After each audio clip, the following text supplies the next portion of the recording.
Part 6 के and में हमने देखा था लीगॉन अंकल बोयोंग को ऑटोप्सी रिपोर्ट देता है और वहाँ से चला जाता है। उसके बाद वो लाइब्रेरी में जाता है और वहाँ पर उसे तेउल की ही याद आ रही थी और इधर रिपब्लिक ऑफ कोरिया में भी तेउल लाइब्रेरी में ही बैठी हुई होती है और वो भी अपने सामने लीगॉन को ही याद कर रही थी क्योंकि अभी काफी दिन बीत चुके थे और इतने दिनों में लीगॉन उसे एक बार भी नहीं दिखा था। फिर हमें सिंजे को दिखाया जाता है जिसकी मोम गैम्बलिंग एडिक्टेड थी, जिससे सिंजे को काफी बुरा लगता था। सिंजे की मोम जुए में बहुत सारा पैसा जीत कर लाई थी और उनके रोज रोज के गैम्बलिंग के चक्कर की वजह से सिंजे का काफी नाम खराब हुआ था, इसीलिए वो अपने मोम के साथ उस गैम्बलिंग अड्डे में चला जाता है और वहाँ पर वो सभी को अरेस्ट कर लेता है। क्लब का ओनर सिंजे से कहता है कि उसकी मोम भी यहाँ की रेगुलर कस्टमर है, अब तो उसे उनको भी अरेस्ट करना चाहिए। अभी सिंजे अपनी मोम को सुधारने के लिए उन्हें भी अरेस्ट करने का ऑर्डर दे देता है, इससे वो खुद भी काफी दुखी होता है। इधर तेउल लाइब्रेरी से बाहर आती है, अभी एक बच्चा साइकिल से उससे टकराता है, इससे तेउल का आईडी कार्ड मैन होल में गिर जाता है। वो बच्चा उसे सॉरी कहता है तो तेउल भी कहती है कोई बात नहीं। ये बच्चा काफी मिस्टीरियस है और दोनों दुनिया में एग्जिस्ट करता है। किंगडम ऑफ कोरिया में ये बच्चा बुक स्टोर के बाहर एक यो-यो से खेलता रहता है और ये वही बुक स्टोर था जहाँ से लीरिम को पैलेस की खबर मिलती थी, जो पैलेस में काम करने वाली एक लेडी किताब में खबर देकर जाती थी और वो लेडी सिंजे की मोम की हमशक्ल थी।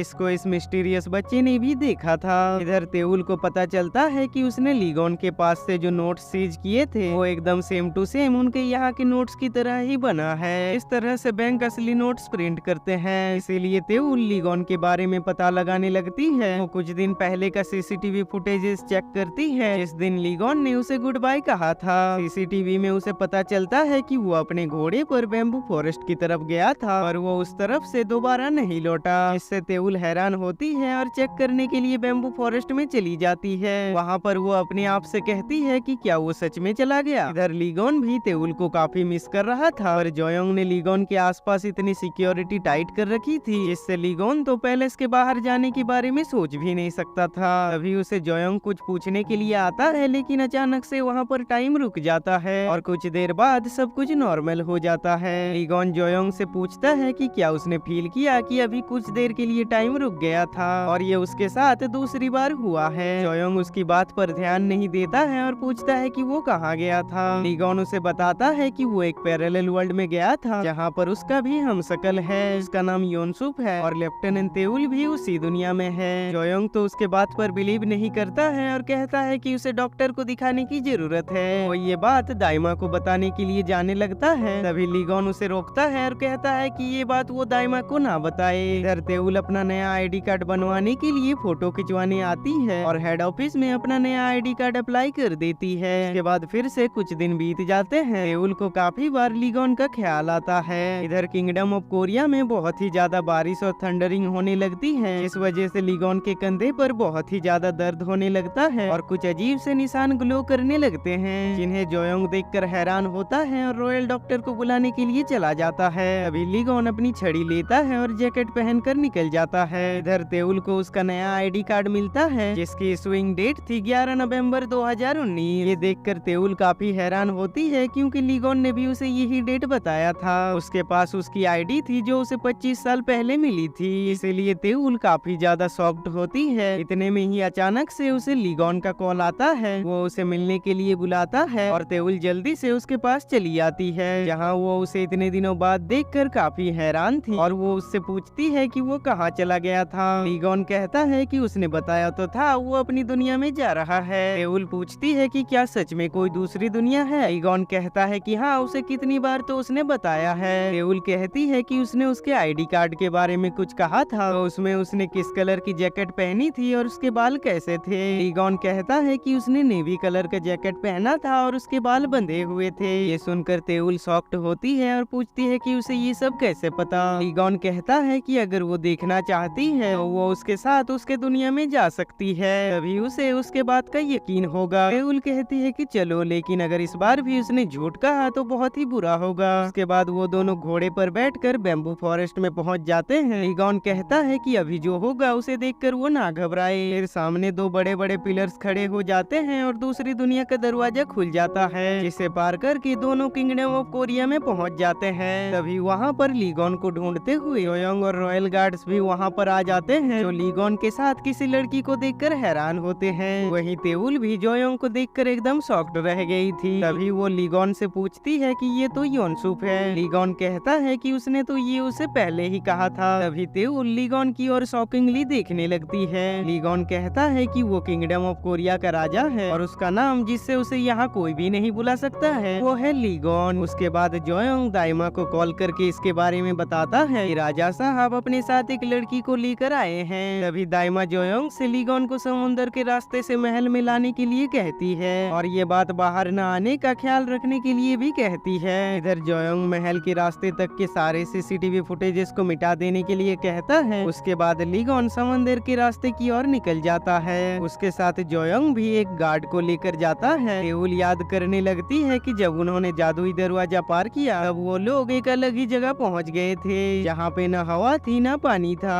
और टाइम भी वहाँ पर रुका हुआ था, जिसे देखकर तेउल तो हैरान रह गई थी। वो लीगॉन से पूछती है कि क्या ये कोई फोर्थ डायमेंशन है। लीगॉन कहता है कि पता नहीं, वो उसे ये साइंटिफिकली समझा नहीं सकता है। यही जगह उन दोनों के दुनिया को जोड़ता है। यहाँ बिताया 1 मिनट उनके दुनिया के घंटों के बराबर है। ये सुनकर तेउल हैरान रह जाती है और यहीं पर हमारा ये एपिसोड एंड हो जाता है। अगर आपको ये सीरीज अच्छी लग रही है तो इस वीडियो को एक लाइक कर देना। तो चलिए मिलते हैं नेक्स्ट एपिसोड में।